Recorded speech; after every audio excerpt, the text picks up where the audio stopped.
هذا القرآن يوحدنا لطريق الخير يوجهنا الله تعالى أنزله ورسول الله معلم. بسم الله الرحمن الرحيم. ولو قال لأمته طلقتك ونوى به التحرير لا يصح لأن الأصل جاز أن يثبت به الفرع وأما الفرع فلا يجوز أن يثبت به الأصل. ولو قال لأمته طلقتك، اور اگر آقا نے اپنی مانی سے کہا طلقتک ونوى به التحرير، اور اس سے آزادی کی نیت کی، لا يصح، تو یہ صحیح نہیں ہوگی. لأن الأصل جاز أن يثبت به الفرع وأما الفرع فلا يجوز أن يثبت به الأصل. اس لیے کہ اصل جائز ہے کہ اس سے فرع ثابت ہو، اور بہرحال فرع تو جائز نہیں ہے کہ اس سے اصل ثابت ہو. یہاں سے مصنف رحمۃ اللہ علیہ نے ایک مسئلہ بیان کیا ہے، اور یہ مسئلہ اسی اصل پر متفرع ہے کہ سبب اور مسبب میں استعارہ ایک طرف سے جائز ہے. مصنف فرماتے ہیں کہ اگر کسی نے اپنی مانی سے طلقتک کہا، میں نے تجھے طلاق دیا، اور اس سے آزادی کی نیت کی، تو فرماتے ہیں یہ نیت صحیح نہیں ہوگی اور اس سے باندھی آزاد نہیں ہوگی. اس لیے کہ پہلے گزر چکا ہے کہ تحریر سبب اور طلاق مسبب ہے، اور سبب اور مسبب کے درمیان صرف ایک طرف سے استعارہ جائز ہے. یعنی سبب بول کر مسبب مراد لینا جائز ہے، اور دوسری طرف سے استعارہ جائز نہیں ہے. یعنی مسبب بول کر سبب مراد لینا جائز نہیں ہے. اور جب معاملہ ایسا ہے تو طلقتک جو کہ مسبب ہے وہ بول کر حررتک جو کہ سبب ہے یہ مراد لینا درست نہیں ہوگا. اور جب طلقتک بول کر حررتک مراد لینا درست نہیں ہوگا تو لفظ طلقتک سے باندھی آزاد بھی نہیں ہوگی. اس لیے مصنف نے ان الفاظ میں بیان کیا ہے کہ لأن الأصل جاز أن يثبت به الفرع وأما الفرع فلا يجوز أن يثبت به الأصل، کہ اصل معنی یعنی سبب سے فرع یعنی مسبب کو ثابت کرنا تو جائز ہے، لیکن فرع یعنی مسبب سے اصل یعنی سبب کو ثابت کرنا جائز نہیں ہے. یہ بات یہاں پوری ہوئی. آگے ایک اور مسئلہ بیان فرماتے ہیں کہ وعلى هذا نقول ينعقد النكاح بلفظ الهبة والتمليك والبيع لأن الهبة بحقيقتها توجب ملك الرقبة وملك الرقبة يوجب ملك المتعة في الأماء، فكانت الهبة سببا محضا لثبوت ملك المتعة فجاز أن يستعار عن النكاح. وكذلك لفظ التمليك والبيع ولا ينعكس حتى لا ينعقد البيع والهبة بلفظ النكاح. ثم في كل موضع يكون المحل متعينا لنوع المجاز لا يحتاج فيه إلى النية.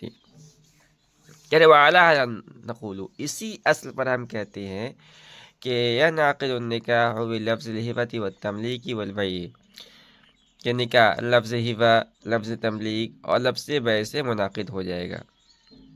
لأن الهبة بحقيقتها توجب ملك الرقبة وملك الرقبة يوجب ملك المتعة في الأماء، کیونکہ لفظ ہبہ اپنے معنی حقیقی کے اعتبار سے ملک رقبہ کو ثابت کرتا ہے، اور ملک رقبہ بانیوں میں ملک متع کو ثابت کرتی ہے.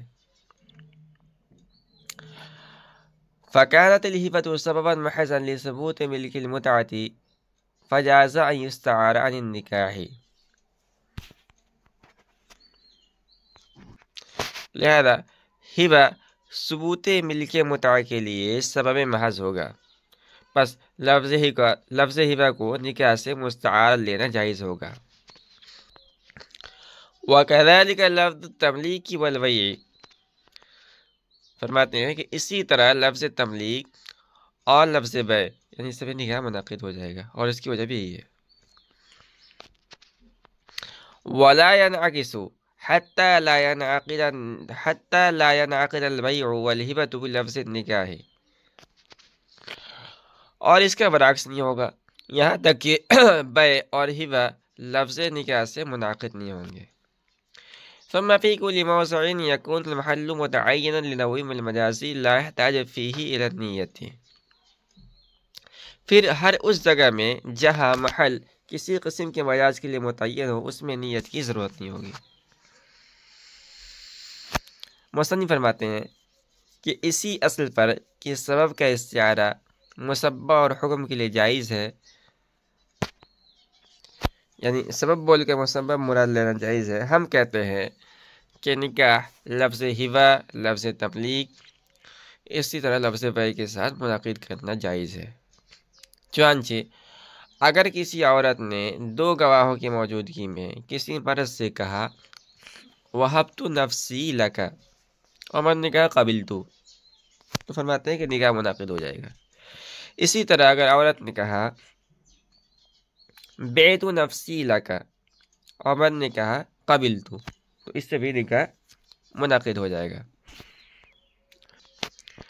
مصنف فرماتے ہیں کہ اس کی وجہ یہ ہے کہ ہبہ اپنے معنی موضوع لہو اور حقیقت کے اعتبار سے موہوب لہو کے لیے شے موہوب میں ملک رقبہ کو ثابت کرتا ہے، اور ملک رقبہ معنیوں میں ملک متاع کو ثابت کرتا ہے۔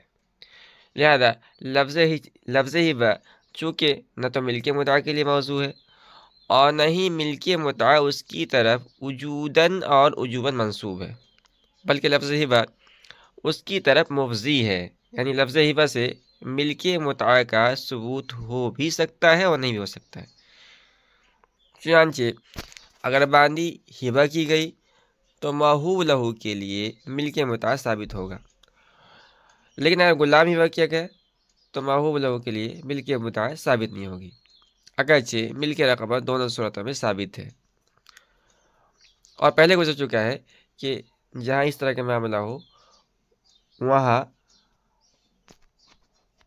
معاملہ سبب کا ہوتا ہے، لہذا ہبہ ملک متاع کے ثبوت کے لیے سبب محض ہوگا، اور ملک متاع کا ثبوت جس کے لیے لفظ نکاح موضوع ہے مسبب ہوگا، اور سبب کا استعارہ مسبب کے لیے، یعنی سبب بول کر مسبب مراد لینا چونکہ جائز ہے اس لیے لفظ ہبہ بول کر نکاح مراد لینا جائز ہوگا۔ اسی طرح لفظ تملیک اور لفظ بیع نکاح کے لیے سبب محض ہیں، لہذا تملیک اور بیع بول کر نکاح مراد لینا بھی درست ہوگا۔ مصنف فرماتے ہیں کہ اس کا برعکس درست نہیں ہے، اور اس کی وجہ یہ ہے کہ مسبب بول کر سبب مراد لینا چونکہ جائز نہیں ہے، لہذا نکاح بول کر بیع اور ہبہ مراد لینا جائز نہیں ہوگا۔ چنانچہ لفظ نکاح سے نہ بیع منعقد ہوگی اور نہ ہبہ کا ثبوت ہوگا۔ یہ بات یہاں پوری ہوگی۔ ثم فی کل موضع، یہاں سے مصنف کہتے ہیں کہ اگر کسی جگہ مجاز متعین ہو تو وہاں مجاز مراد لینے کے لیے نیت کی ضرورت نہیں ہوتی ہے۔ مثلا اگر کسی آزاد عورت سے کسی نے کہا کہ ملکینی نفسکی، تو مجھے اپنی ذات کا مالک بنا دے، عورت نے کہا ملک تو کی، میں نے تجھے مالک بنا دیا، تو مصنف فرماتے ہیں کہ نکاح منعقد ہو جائے گا اور نیت کی ضرورت نہیں ہوگی۔ کیوں؟ اس لیے کہ نیت جو کی جاتی ہے وہ دو محتمل چیزوں میں سے ایک کو متعین کرنے کے لیے، اور یہاں مجاز متعین ہے، لہذا نیت کی ضرورت نہیں ہوگی۔ لا يقال ولما كان إمكان الحقيقة شرطا لصحة المجاز عندهما كيف يسار إلى المجاز في سورة النكاح بلفظ الهبة مع أن تمليك الحرة بالبيع والهبة محال، لأننا نقول ذلك ممكن في الجملة بأن ارتدت ولحقت بدار الحرب ثم سبيت وصار هذا نظير مس السماء وأخواته۔ کہنا کہ لا يقال، یہ اعتراض نہ کیا جائے کہ لما كان إمكان الحقيقة شرطا لصحة المجاز، کہ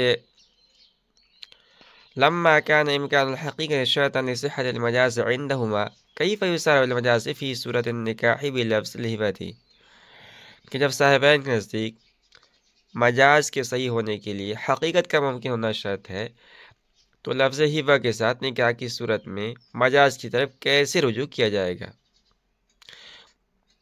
مع ان تملیک الحرۃ بالبیع والہبۃ محال، کیونکہ بیع اور ہبہ کے ذریعے آزاد عورت کا مالک بنانا محال ہے. لأننا نقول ذلك ممكن في الجملة بأن ارتدت ولحقت بدار الحرب ثم سبيت، اس لیے کہ ہم جواب دیں گے کہ یہ فی الجملہ ممکن ہے اس طور پر کہ وہ عورت مرتد ہو کر دارالحرب میں چلی جائے پھر قید کر لی جائے. وصار هذا نظیر مس السماء واخواته، اور یہ آسمان کو چھونے اور اس کے اخوات کی نظیر ہے. یہاں مصنف نے ایک اعتراض اور اس کا جواب نقل کیا ہے. اعتراض یہ ہے کہ سابق میں بات گزر چکی ہے کہ صاحبین کے نزدیک مجاز کی توجہ کے جائز ہونے کے لیے یہ شرط ہے کہ حقیقت پر عمل کرنا ممکن ہو. یعنی اگر حقیقت پر عمل کرنا ممکن ہو لیکن کسی عارض اور معنی کی وجہ سے ممتنع ہو گیا ہو تو مجاز کی طرف رجوع کیا جائے گا. اور اگر سرے سے حقیقت پر عمل کرنا ہی ممکن نہ ہو بلکہ محال ہو تو ان کے نزدیک کلام لغو ہو جائے گا، مجاز کی طرف رجوع کرنا جائز نہیں ہوگا. لیکن ہم دیکھتے ہیں کہ حرہ کے حق میں لفظ بیع اور ہبہ کے حقیقی معنی محال ہے. یعنی بیع اور ہبہ کے ذریعے حرہ کا، آزاد عورت کا مالک بنانا محال ہے. مگر اس کے باوجود صاحبین کہتے ہیں کہ بیع اور ہبہ کو مجاز یعنی نکاح کی طرف رجوع کیا جائے گا. یعنی لفظ بیع اور لفظ ہبہ سے نکاح منعقد ہو جاتا ہے، حالانکہ حقیقت محال ہونے کی وجہ سے ان کے نزدیک مجاز کی طرف رجوع کرنا باطل ہونا چاہیے تھا اور کلام لغو ہونا چاہیے تھا، جیسا کہ ان کا اصول ہے. تو یہ تھا اعتراض. اس کا جواب دیتے مصنف کہتے ہیں کہ یہ حقیقت یعنی بیع اور ہبہ کے ذریعے حرہ کا مالک بنانا فی الجملہ ممکن ہے، اس طور پر کہ آزاد عورت مثال کے طور پر اللہ نہ کرے کہ مرتد ہو جائے اور مرتد ہو کر دارالحرب میں چلی جائے، پھر مسلمان اس کو قید کر کے لے آئے تو یہ مرتدہ مسلمانوں کی مملوکہ ہو جائے گی. پھر مسلمان اس کو قید کر کے لے آئے تو یہ مرتدہ مسلمانوں کی مملوکہ ہو جائے گی، اور جب مملوکہ ہو گئی تو بیع اور ہبہ کے ذریعے اس کا مالک بنانا جائز ہوگا. خلاصہ یہ ہے کہ آزاد عورت کا بیع اور ہبہ کے ذریعے مالک بنانا یعنی معنی حقیقی پر عمل کرنا فی الجملہ ممکن ہے، اور جب حقیقت فی الجملہ ممکن ہے تو مجاز کی طرف رجوع کرنے میں کوئی مذائقہ نہیں ہوگا. یہ بات یہاں پوری ہوگی. مصنف کہتے ہیں کہ اس کی نظیر یہ ہے کہ اگر کوئی شخص آسمان کو چھونے یا پتھر کو سونے میں تبدیل کرنے یا ہوا میں اڑنے کی قسم کھا لے تو یہ قسم منعقد ہو جائے گی اور حالف پر کفارہ واجب ہوگا. حالانکہ کفارہ اس صورت میں واجب ہوتا ہے جس صورت میں قسم کا پورا کرنا ممکن ہو مگر قسم پوری نہ کی ہو، اور مذکورہ صورت میں قسم کا پورا کرنا عادت محال ہے، لہذا کفارہ واجب نہیں ہونا چاہیے تھا. کیونکہ خلیفہ یعنی کفارہ کے ثبوت کے لیے اصل یعنی قسم کا پورا کرنا ممکن ہونا ضروری ہے. لیکن یہاں بھی یہ جواب دیا جائے گا کہ مذکورہ قسموں کا پورا کرنا ممکن ہے، اس طور پر کہ کرامت کے طور پر کوئی آسمان کو چھو لے یا پتھر کو سونے میں تبدیل کر دے یا ہوا میں اڑنے لگے، اور پھر جملہ امکان ثابت ہے تو قسم پوری نہ کرنے کی صورت میں اس پر کفارہ واجب ہو جائے گا. خلاصہ یہ ہے کہ جس طرح یہاں فی الجملہ امکان معتبر ہے اسی طرح مذکورہ مسئلے میں بھی فی الجملہ امکان معتبر ہے.